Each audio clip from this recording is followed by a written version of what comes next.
A aula de hoje vai ser sobre mucosa especializada, especificamente sobre a região de dorso de língua, e está preparada na forma de slides, uma forma mais completa para vocês poderem entender melhor esse conteúdo. A gente vai falar um pouquinho da língua agora, para justamente a gente poder entender mais à frente a papila gustativa, o botão gustativo e a sensação do paladar, tá bom? O sentido do paladar. Então, obviamente, vocês conhecem a língua, já puderam olhar no espelho e perceberam que essa língua não é lisa. Na verdade, a gente tem na superfície dorsal da língua vários tipos de papilas. Papilas maiores, papilas menores, tá bom? E elas são visíveis macroscopicamente. A gente percebe ao longo da língua uns pequenos pontinhos assim, que são as papilas fungiformes. A gente percebe na região posterior, na região do V lingual, de 8 a 12 papilas bem maiores, tá? Que estão nessa região aqui, que são as papilas circunvaladas. Alguns autores se referem como valadas também. Na região lateral de língua, a gente tem também as papilas foliadas, ou alguns autores falam em folhadas.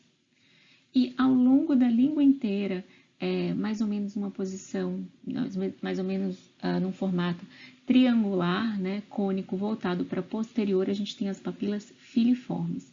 Então, a língua, basicamente, ela tem essa mucosa especializada em sua superfície, mas o seu eixo central é formado por músculo esquelético, presença de glândulas também, de tecido conjuntivo, ok? Existem vários tipos de papilas no nosso dorso lingual. Existe a filiforme, que é essa aqui, né, que ela é uma papila queratinizada na sua superfície e não possui botões gustativos. E, portanto, a sua função é muito mais sensorial. É perceber, por exemplo, um dente quebrado, perceber a presença de um pedacinho de carne. Então, você coloca a língua ali na região para poder sentir, né, e localizar essa situação, essa presença desse alimento, enfim. É uma papila que normalmente ela está voltada para posterior, tá? E que ocupa uma grande parte do dorso lingual. A papila foliada, que é essa aqui, olha, ela tem botões gustativos na sua região lateral. Ela é uma papila que está em maior quantidade em pacientes jovens e menor quantidade em pacientes idosos, ok? E está presente também em alguns animais, como coelhos, enfim, em grande quantidade, mas no humano ela não é tão exuberante. A papila fungiforme recebe esse nome por causa do cogumelo, porque teoricamente ela parece um cogumelo, olha só, a cúpula aqui. Ok? Então, cogumelo sendo fungo, então por isso fungiforme. É ela que está espalhada aqui no dorso lingual e que a gente consegue ver macroscopicamente como pequenos pontinhos. Essa grande aqui, a circunvalada, ovalada, está justamente nessa região posterior. Perceba que esse autor dá o nome de caliciforme a ela. São de 8 a 12 e elas têm botões gustativos na sua região lateral aqui. Bom, nessa região a gente está vendo aqui, olha, glândulas serosas, tá vendo? São glândulas salivares menores, chamadas de glândulas de von Ebner, que liberam seu conteúdo para dentro dos sulcos, ok? Para dentro dos sulcos. Essa região, ela recebe esse líquido, né, essa saliva, justamente para poder limpar essa região desse sulco, certo? Desse orifício, digamos assim, e também porque a saliva é um meio de carrear esse saborizante para que ele entre em contato com o botão gustativo. Então, esse saborizante, ele é transportado via saliva. Agora, cuidado, a gente sempre tem que tentar imaginar essa imagem bidimensional de uma forma tridimensional, tá bom? De uma forma tridimensional. Então, aqui a gente está vendo a papila cortada e os sulcos lateralmente, né? Esses orifícios laterais, mas a gente tem que entender que esses orifícios, eles estão ao redor da papila gustativa como um todo, ok? Então, não só de um lado direito e esquerdo, e sim de toda ela, circulando ela, como se fosse um fosso, ok? Aqui a gente está vendo mais uma vez a mesma papila circunvalada, os botões gustativos lateralmente e aqui um botão gustativo, tá? O botão gustativo é justamente a região receptora ali, né, do saborizante, que vai gerar alterações nesse botão gustativo e vai resultar no envio dessa informação para o sistema nervoso. Daqui a pouquinho a gente vai ver isso aqui melhor. Só para ver se a gente entendeu, olha só, com a papila, perceba o seguinte, essa papila está na região lateral de língua, tá? Ela tem botões gustativos aqui, olha, os botões gustativos mais clarinhos, ok? É a papila foliada ou folhada. Olha esse aqui como é um pouquinho diferente. Esse aqui tem um aspecto triangular, tá? Cônico, voltado para o posterior. Ela não tem botão gustativo, ela é bem queratinizada e está relacionada ao tato. É a papila filiforme. Essa aqui é bastante grande, está localizada na região posterior de língua, são entre 8 e 12. Os botões gustativos estão aqui na região lateral. Tem um sulco bem pronunciado, bem profundo, onde essas glândulas jogam seu conteúdo aqui dentro. É a papila valada ou circunvalada. E essa aqui? Essa aqui tem um formato de cogumelo. Os botões gustativos estão na sua região apical, ocupam o dorso da língua. Quem é? É a fungiforme. Então, agora, vamos falar um pouquinho mais sobre os botões gustativos. Então, aqui a gente pode dizer que tem 3 tipos de células, certo?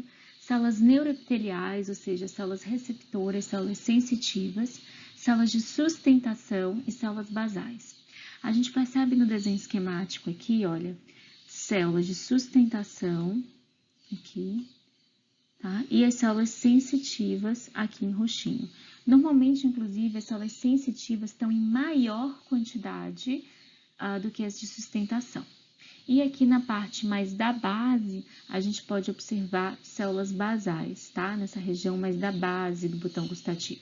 Então, a gente tem, digamos, 2 polos. Um polo onde tem um poro, olha aqui, e um outro poro em que a gente tem a região dos nervos aferentes.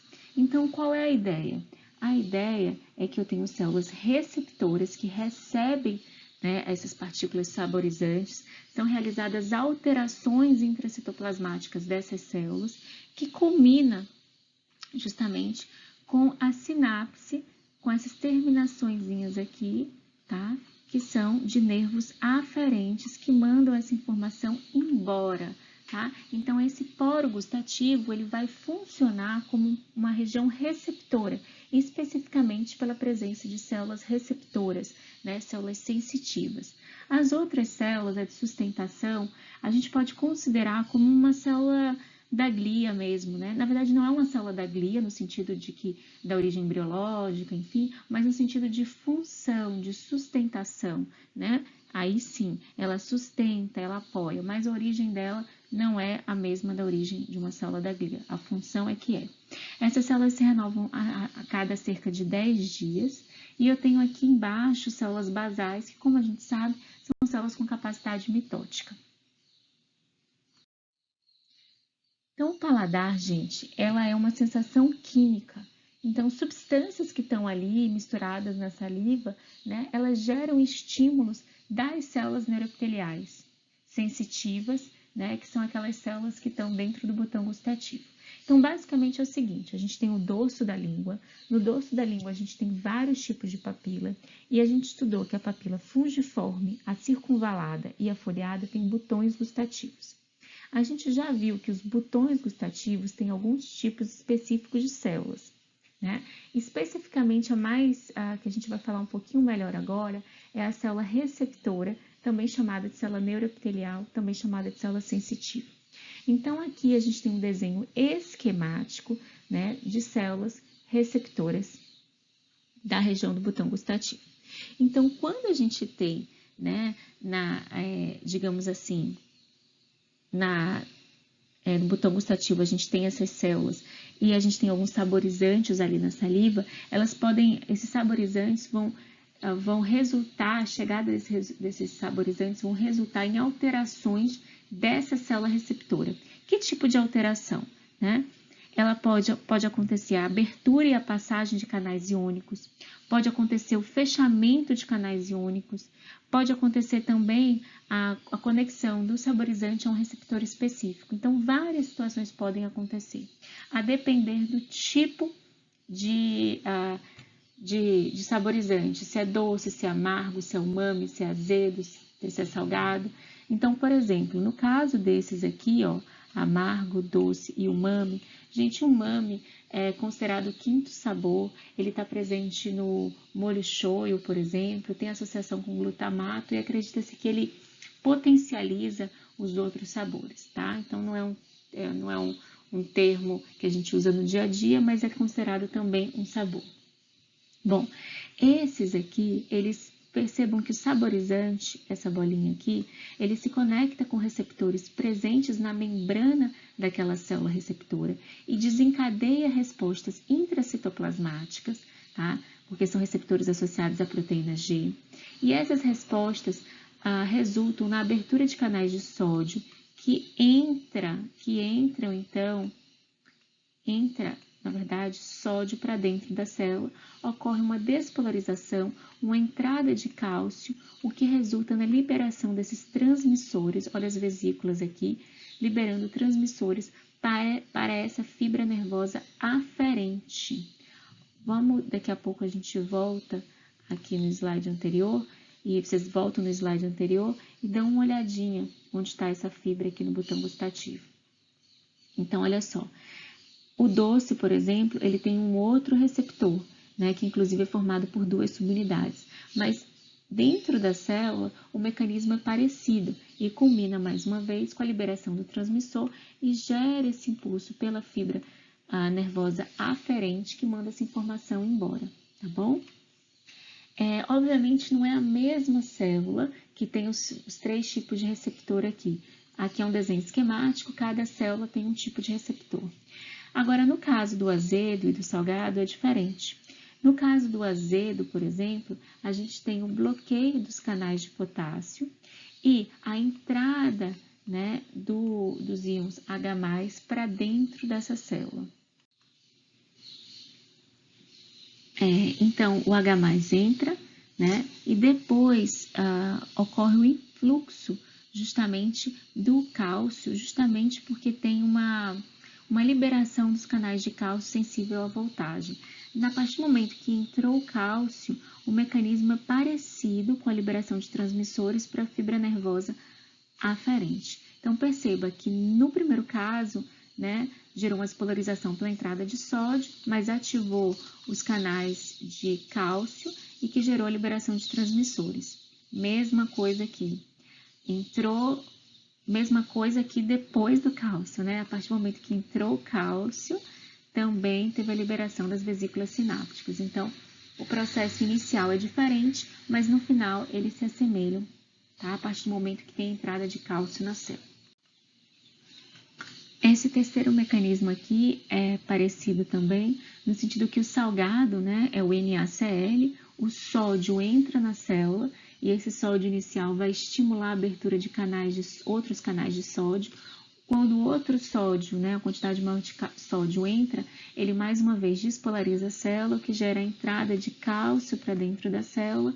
E olha aqui o que aconteceu, um mecanismo semelhante com as vesículas sinápticas, liberação de transmissores e a informação vai embora.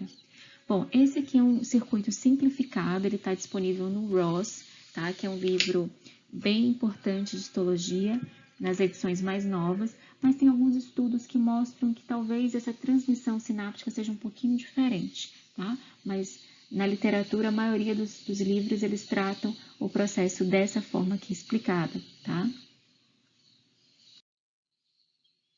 Então, existem alguns mapas, né, super simplificados, como esse, por exemplo, que mostra que na região anterior a gente sente o sabor doce, né, lateralmente aqui o sabor salgado, nessa região aqui o azedo, né, e na região posterior o amargo.